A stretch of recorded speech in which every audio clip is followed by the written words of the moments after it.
want to make deodorizing soap at home, this is the video for you. Hello, I'm Sarah Janes from Soap School, and today we're going to be making a beautiful soap using a gorgeous fruit known as persimmon. Now, whether you call this Sharon Fruit, persimmon, persimmony, persimmon, I can't think of any other names, but let me know what you call it. And have you ever tried it before?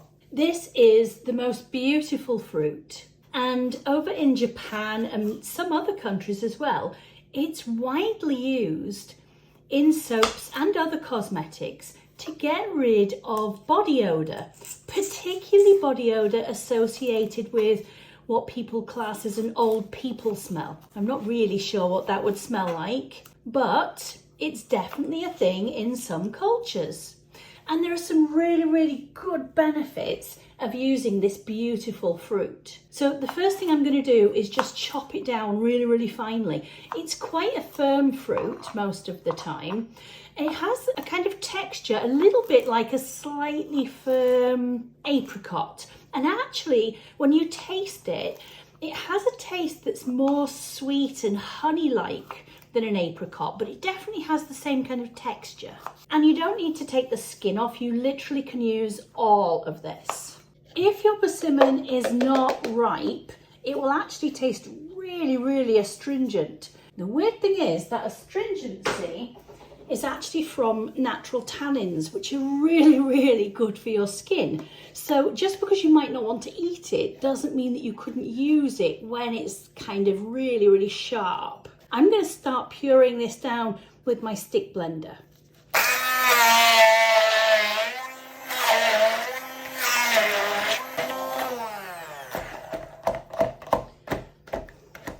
So it's pulping really nicely, but I want it even smoother than this. So I've got 50 grams of water that I'm going to add in, and I'm going to puree that down next.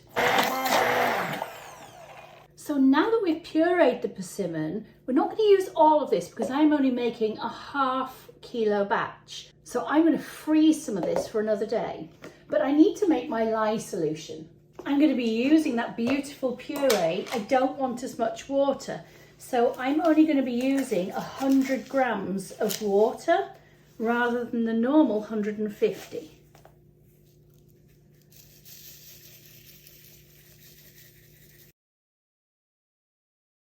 Now, sometimes I add my fruit into my oils, but today I've decided I'm going to add it into my lye solution. You could choose to do either, to be perfectly honest. Now, as I said, I don't need all of this fruit because I'm only doing a ½ kilo batch. So all of this is going to be frozen in ice cubes, and then I can make another batch another day. But if you're doing a larger batch, you can of course use the whole thing.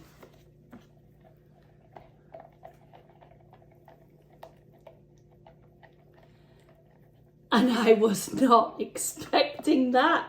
Wow, look at the colour.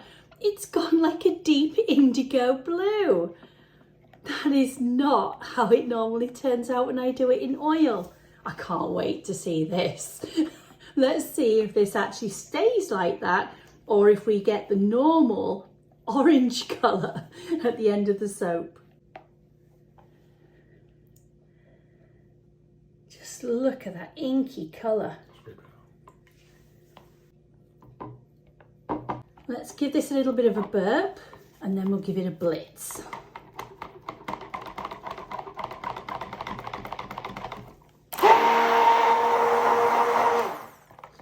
Now, I've used my standard recipe and I'll put that into the description for you below.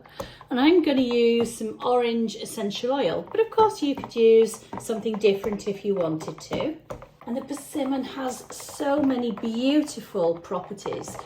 Not only is it supposed to be very good for body odour and deodorizing, but it's got calcium, it's got vitamin A, vitamin B6, vitamin C, it's got vitamin E in there too.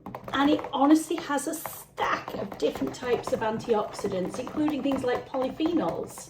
I have no idea what colour this is going to come out in the end, but what fun! And isn't that that the thing? Soap making is such a wonderful art, and it allows you to explore so many unique things. Look how creamy and delicious that is. You know, you can use the fruit of this as well to make a wonderful firming face mask.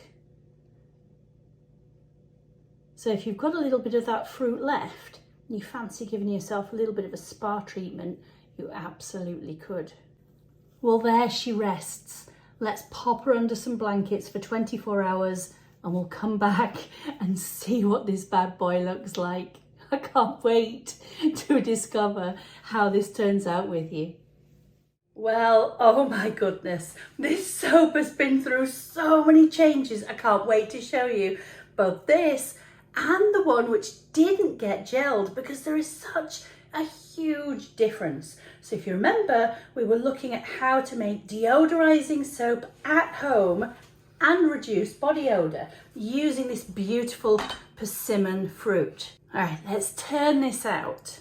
Now, for whatever reason, I do not have my actual cutter right now. It would appear that we seem to have taken literally every single cutter that we own, and we do own quite a few, all over to soap school. So I have no cutters here where I'm doing the video right now. Look at that gorgeous colour, isn't it beautiful? Now this is still very soft.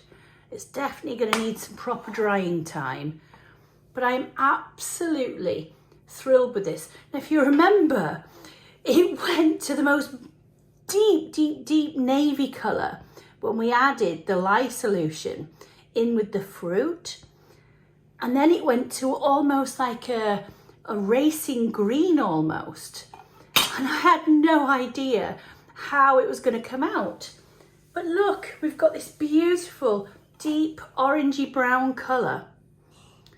You could vary the colour by how much of the fruit you add. I've not added any colour to this whatsoever. This is just the natural colour from using the fruit. And I honestly think it's great. But wait till you see the non-gelled colour, because it is so completely different in colour. So here is the ungelled soap, the leftovers after I poured this into the mould. And look at the completely different colour that we've got from this soap to this. And the only difference was that this is gelled and this is not gelled. Now as I turn it over, it's got this same darker colour as here. And this was just in a paper bowl. So I'm going to cut it open so we can actually see it on the inside.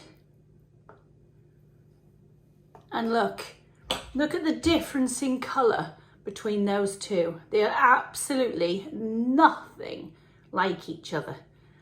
So there you go. There is our persimmon soap, naturally deodorizing and supposedly really good for helping to reduce body odor or the perceived smell that people have as they start to get a little bit older. And I honestly don't think I'm that many years away, so I might end up having to use more of this than I anticipated. I really hope that you enjoyed seeing me make this soap. Don't forget, I've popped the actual recipe for you into the description underneath. So if you fancy having a go yourself, let me know how you get on. I'd love to hear from you. Take care for now. Bye-bye.